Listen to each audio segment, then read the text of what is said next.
차면 기운다. 기름지게 잘 먹는 사람은 겉으로 보기에 참 유복해 보이는데 맛있고 기름진 음식을 많이 먹는 것이 나쁜 이유는 무엇입니까? 언제나 기름진 음식을 찾으면 좋은 운이 와도 깨닫지 못하며 아무리 노력해도 대가를 얻지 못하고 고생만 합니다. 제철에 나지 않는 귀한 것을 즐겨 먹는 사람도 마찬가지입니다. 가난한 사람이 좋은 음식을 찾아 먹으면 그 존재마저 위태롭습니다.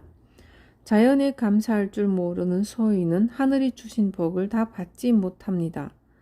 검소한 식사를 하면 가난할 운명을 타고났더라도 인생의 높고 낮음이 없어집니다. 만물을 겸손하게 대하는 사람만이 성실한 사람입니다. 기름지게 많이 먹는 사람들은 무의식 중에 남에게 강한 모습을 보이려고 하는 부류입니다. 진실되지 않은 마음을 가리려고 기름진 식사를 찾아다니기 때문에 자신도 모르게 난잡한 식사를 합니다. 이런 사람들은 다른 사람들로부터 경계의 눈초리를 쉽게 받습니다. 기름진 음식에 과식까지 한다면 출세가도에 있다가도 비명 행사하거나 출세길이 갑자기 끊어져 집도 절도 없는 신세로 전락합니다. 이때는 주위에 친한 사람들마저 하나둘 떠나고 한 번 병에 걸리면 길게 앓아눕습니다. 저는 너무 말라서 다른 사람 보기가 민망합니다. 마른 사람은 기름진 음식을 많이 먹어야 하는 것 아닙니까? 소식을 엄격하게 하는 사람은 혈색에 자연히 신명이 깃들어 있습니다. 많이 먹고 폭식을 일삼으면 얼굴에 신명이 깃들지 않습니다. 신명이 깃든 혈색은 그 뿌리가 깊고 변함이 없으나 절제할 줄 모르는 사람의 혈색은 제멋대로 변하고 일정하지 않습니다. 무절제한 사람의 혈색은 자주 바뀌어 길상도 흉상으로 변하기 쉽습니다. 절제로 뼈와 살이 조화를 이룬 사람은 마른 것처럼 보여도 윤택이 있고 어두운 기가 없습니다. 그냥 마른 사람과 혈색이 돌아 균형 있는 사람과는 다릅니다. 말랐다고 다 나쁜 것은 아닙니다. 당신은 절제함이 알맞아 신기가 잘 활동하고 혈색에 신명이 깃들어 있으니 걱정할 것 없습니다. 주위에 보면 기름지게 많이 먹고도 수명이 긴 사람이 있습니다. 이유가 무엇입니까? 그 사람은 하늘로부터 받은 음식이 원래 많은 사람입니다. 평생 무병의 운명을 타고난 사람도 있습니다. 그러나 이런 사람도 젊을 때부터 기름진 음식을 즐기면 수명대로 살지 못하고 죽을 때까지 편안함을 느껴볼 겨를이 없습니다. 명은 하늘로부터 타고나지만 그것을 기르고 가꾸는 것은 음식입니다. 음식을 절제하지 않으면 하늘로부터 받은 수명과 복을 다하지 못합니다. 이런 사람들은 타고난 좋은 운명을 스스로 망친 것도 모르고 살아갑니다. 차면 기우는 것이 세상 이치입니다. 음식을 함부로 먹는 사람이 수명에 이상이 없으면 재산에 손실이 있거나 자손에 결함이 생깁니다. 음식이 뱃속에 가득 차는 대신 재물이나 자손의 운명이 기우는 것입니다.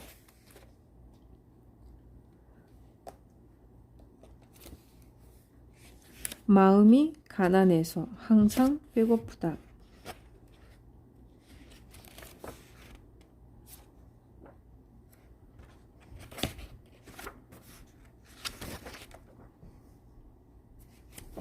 저는 창고에 식량이 가득 차 있어서 무슨 일이 있어도 죽을 때까지 먹거리 걱정은 없습니다. 음식은 인명을 보존하기 위해 꼭 필요한 것 아닙니까? 음식을 충분히 먹지 않으면 항상 먹고 싶다는 생각만 떠올라 아무것도 못합니다. 먹고 싶어도 먹지 못하는 생활이 지옥과 무엇이 다릅니까? 음식은 당연히 목숨을 보존하기 위해 먹습니다. 그러나 과식이나 폭식은 비료를 많이 준 작물과 같이 목숨을 손상시킵니다. 조식으로 알맞게 먹으면 초목이 무럭무럭 성장하는 것과 같이 건강해집니다. 많이 먹는 것은 내 운명을 표적으로 활시위를 당기는 것과 같습니다. 이를 보고 어찌 현명하다고 하겠습니까? 충분히 먹고 싶다는 생각은 다 마음이 가난하기 때문에 생깁니다. 식량은 창고에 가득 찰 정도로 부자이지만 마음이 가난해서 항상 먹고 싶다는 생각이 드는 것입니다. 하늘이 주신 천명을 알고 분수를 아는 사람들은 마음이 부자입니다.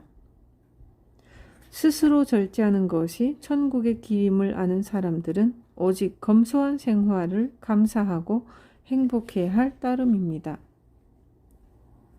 직업이 없는 이유.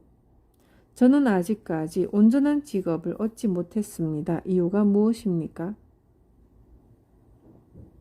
살아있는 모든 것에는 식업이 있습니다. 짐승들도 날마다 돌아다니는 업으로 먹고 삽니다. 짐승들에게도 있는 식업이 사람에게 없을 수 있겠습니까? 타고난 직업을 갖지 못하는 이유는 항상 제멋대로 먹어서 마음이 흐트러지고 게을러지기 때문입니다. 마음이 엄정하면 일을 못하게 하는 수많은 방해물을 뚫고서라도 일을 해냅니다. 오늘 일을 내일로 미루고 내일 일은 그 다음 날로 미루는 일이 반복되니 하늘로부터 받은 식업을 갖지 못하는 것입니다. 이런 식으로 세월을 보내면 몸과 마음이 병들어 결국에는 아무 일도 못합니다.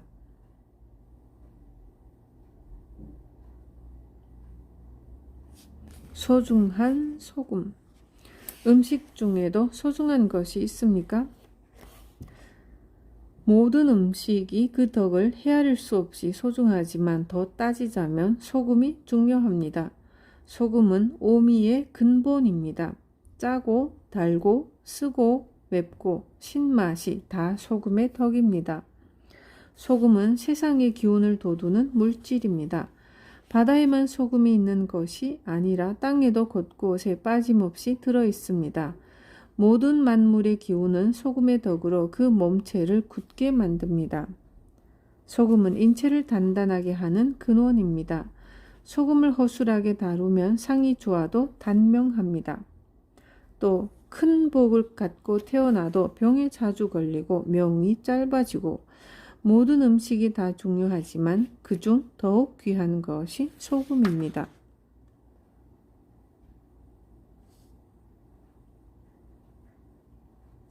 생명의 본성. 사람은 태어나서부터 먹을 것을 알고 젖을 찾습니다. 선생님이 말씀하신 것처럼 먹는 것이 나쁘다면 사람은 태어나면서부터 나쁘게 태어나는 것입니까? 음식을 절제하라는 말이지 먹는 것 자체가 나쁘다는 이야기가 아닙니다. 모든 것을 선악이라는 이분법으로 이해하려는 것은 아직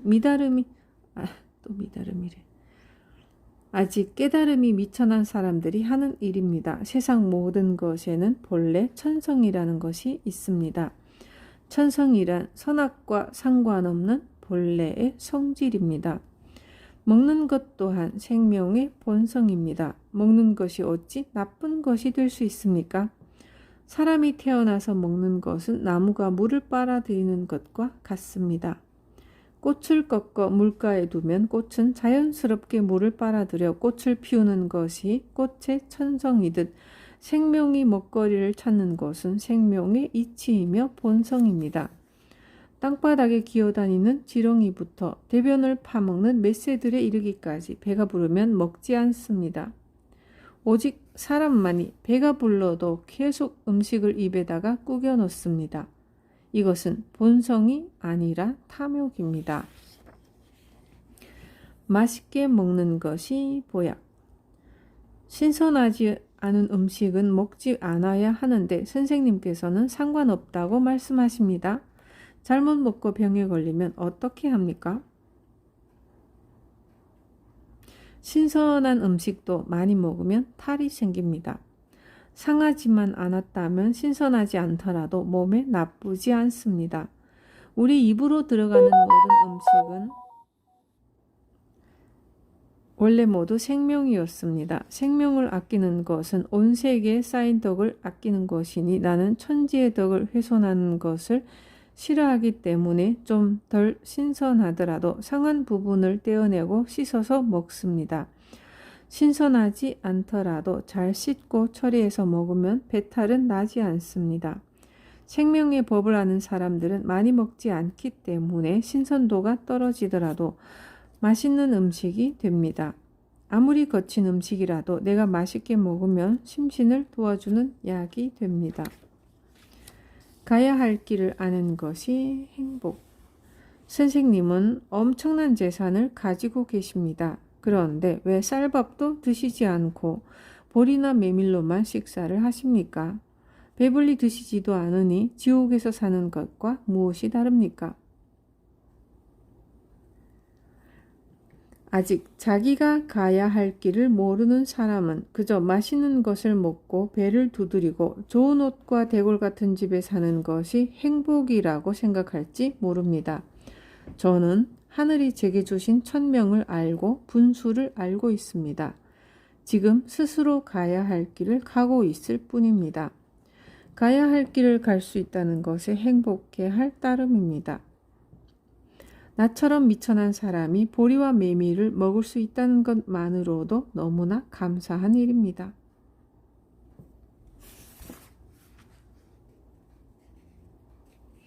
무병장수하는 법. 무병장수하는 것이 소원입니다. 어떻게 해야 합니까?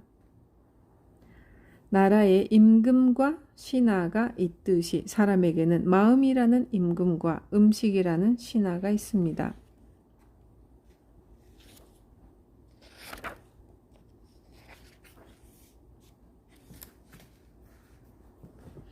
임금이 훌륭하면 신하의 충성도 높지만 임금이 흐트러지면 신하가 임금을 따르지 않으며 큰 변란이 일어납니다.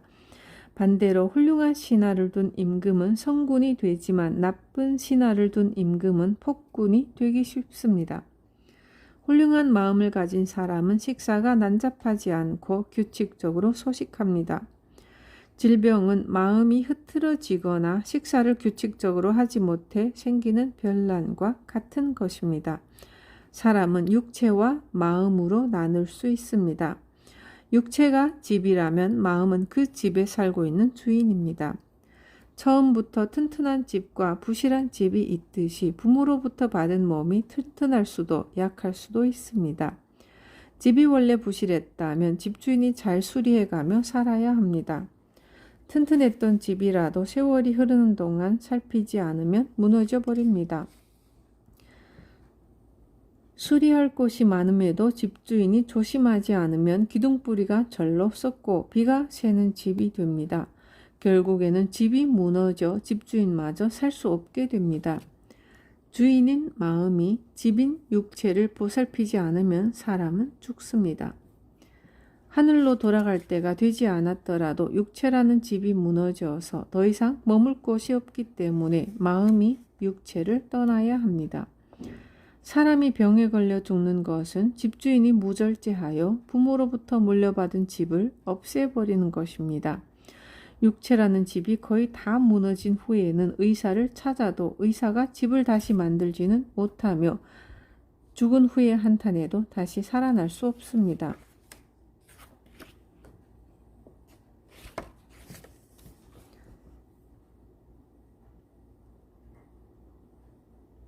마음을 잘 다스리고 절제하여 육체라는 집을 손상시키지 않으면 설사 돌아갈 때가 됐더라도 집이 온전하여 더 오래 살 수 있습니다. 이런 이치를 듣고도 폭식을 하면 마치 자기 집을 망치로 부수고 일부러 초석을 빼내는 미친 사람이라고 볼 수밖에 없습니다. 병 없이 오래 살고 싶으면 마음을 흐트러짐 없이 세우고 식사에 규칙을 세워 함부로 먹지 않으면 됩니다. 이 방법을 아는 사람은 음식뿐 아니라 만물을 낭비하지 않습니다. 이런 사람들의 삶은 하늘과 조화를 이루기 때문에 장수와 복이 저절로 따라옵니다. 검소한 생활을 즐거움으로 삼으면 마음이 편안해지고 모든 삶이 마음먹은 대로 흘러갑니다. 또 살아감에 있어 혹시 모자란 면이 생기면 하늘이 자연스럽게 채워줍니다. 그래서 수명은 자신이 어떻게 기르느냐에 따라 그 장단이 있는 것이지 하늘에 달려있지 않습니다. 1년을 조심하면 1년을 더 살 수 있고 10년을 조심하면 10년의 수명을 연장할 수 있습니다. 선생님께서는 오랫동안 수련을 해오셨는데 생활에서 쉽게 실천할 수 있는 건강법을 알려주십시오. 21살 때부터 운명하게 입문해 어떻게든 신선 같은 스승을 만나려고 전국을 돌아다녔지만 찾을 수가 없었습니다. 이곳저곳 깊은 산속에서 수행하고 절이나 암자에서 은거하는 사람들을 찾아 선법을 물어보기도 했지만 가르쳐주는 사람이 없었습니다. 25살 때 신기하게도 신선 같은 스승을 만나 100일 동안 선수를 배웠습니다. 저는 원래 요절할 관상이었는데 그 방법으로 상당히 수명을 늘렸습니다. 몸이 약한 사람은 매일 아침 떠오르는 태양을 바라보며 기도하세요. 태양은 양의 근원이며 생명의 근원입니다. 태양을 바라보는 시간은 아주 잠깐이어야 하며 낮에 해서는 안 됩니다. 태양을 바라보며 기도하면 몸과 마음이 건강해지고 장수하게 됩니다. 이 방법은 귀천의 구별 없이 누구나 쉽게 할 수 있습니다. 병에 걸렸거나 일찍 죽을 운명을 가진 사람에게 이 방법을 권했더니 모두 무병장수의 상으로 변했습니다. 선술은 원래 비인부전입니다. 아무렇게나 살면서 이 방법만으로 수명을 늘릴 수는 없습니다. 음식을 절제하지 않는 사람이 이 방법만으로 건강해지고자 하는 것은 도를 해치는 짓이므로 해롭습니다. 먼저 절제를 몸에 익히고 이 방법을 실행해야 합니다. 음식으로 병을 고친다. 밤낮 가릴 것 없이 배가 아파 죽을 지경입니다. 좋다는 약도 많이 먹고 기도도 해봤는데 좋아지지 않습니다. 어찌 된 일입니까? 과식으로 생긴 병입니다. 식사가 무절제한 사람은 무병의 관상을 하고서도 반드시 큰 병을 얻습니다. 이런 병은 스스로 만들기 때문에 낫기 힘들고 오래 고생하게 됩니다. 스스로 잘못 살아서 생긴 병이 기도한다고 치유가 됩니까? 기도를 하려면 식사 습관부터 고치고 시작해야 합니다. 식사를 모두 죽으로 바꾸고 100일 동안 기도하면 효과는 백발백중일 것입니다. 많은 난치병이 100일 동안 흰죽 2공기만 먹으면 많이 좋아집니다. 수년을 앓던 사람도 1년이면 낫습니다. 음식을 절제하는 사람은 큰 병에 걸리지 않으며 감기에 걸리는 일은 가끔 있어도 3일 이상 앓아눕지 않습니다. 최근 들어 식욕도 없고 먹고 나면 나른합니다. 게다가 항상 잔병 치레를 하니 이유가 무엇입니까? 먹고 싶지 않다면 먹지 않는 것이 좋습니다. 음식이 배에 오래 머물러 뱃속에 똥이 꽉 차 있기 때문에 음식 맛이 없는 것입니다. 입맛이 없으면 굳이 먹으려 하지 말고 먹는 양을 반으로 줄여야 합니다. 식사를 줄이고 절제하면 입맛이 좋아지고 숙변도 없어집니다. 음식을 절제하는 사람은 반찬이 없어도 진수성찬을 맞는 것처럼 식욕이 당깁니다. 양껏 먹던 사람은 맛있는 반찬이 있어도 밥맛이 좋을 수 없습니다. 먹고 싶지 않으면 하루 종일이라도 굶어야 합니다. 하루 종일 굶으면 소금만 있어도 밥맛이 좋아집니다. 과식으로 배가 꽉 차면 기가 무거워져서 자연스럽게 졸음이 옵니다. 잠에서 깨도 나른하고 얼굴이 무겁게 느껴지는 이유는 심기가 빠져 전신에 힘이 빠져버리기 때문입니다. 적게 먹어도 식후에 나른하면 식사를 더 줄여야 합니다. 몸이 받아들일 수 있는 양보다 많이 먹으면 그것이 탁한 피와 살이 되어 결국에는 병에 걸립니다.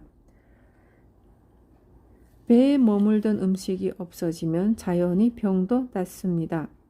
조금 먹어야 상쾌한 것을 알면서도 실행하지 못하면 미련한 사람입니다. 정신병도 음식으로 고칠 수 있습니까? 정신병에 걸리면 음식을 불규칙적으로 아무렇게나 먹는 모습을 흔히 볼 수 있습니다. 정신병을 갖고 있는데도 식사가 무절제하면 병이 반드시 악화되거나 치유하기 힘들어집니다. 정신병에 걸렸거나 항상 침울한 사람은 식사를 최대한 줄이고 간식을 먹지 못하게 하면 차차 정상으로 돌아옵니다. 수년간 정신 이상을 알아온 사람도 이와 같이 오랜 기간 실행하면 자연히 낫습니다. 정신병은 귀신 붙은 병이 아니라 식사를 난잡하게 해서 생기는 병입니다. 식사를 엄격히 절제하면 정신이 스스로 바르게 되어 낫습니다. 혹시 귀신이 붙었다 해도 정신이 바르면 해를 입히지 못하고 스스로 떠나갑니다. 정신 이상은 모두 음식의 무절제로 생깁니다. 음식은 정신을 기르는 근본입니다. 근본을 바로 세우면 정신은 반드시 제자리를 찾습니다.